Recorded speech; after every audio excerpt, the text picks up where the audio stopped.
பாண்டவர்கள் வனவாசத்தில் இருந்த சமயம் தினமும் இறை வழிபாடு செய்வது வழக்கம்.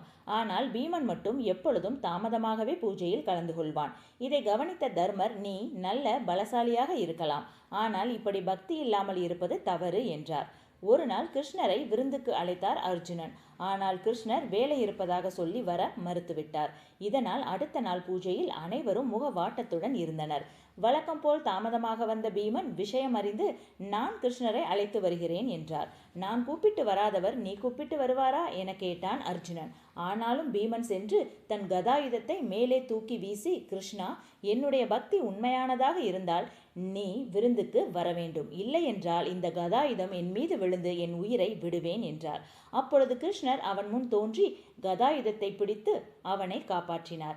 தினமும் பூஜை செய்யாவிட்டாலும் பீமனின் மனது தூய்மையானதாகவும் தன்னலமற்றதாகவும் இருந்தது என்பதையே இந்நிகழ்வு மூலம் உணர்த்துகிறார் கிருஷ்ணர். இந்த கதை உங்களுக்கு பிடிச்சிருந்துச்சுன்னா please subscribe, like and share. Thank you.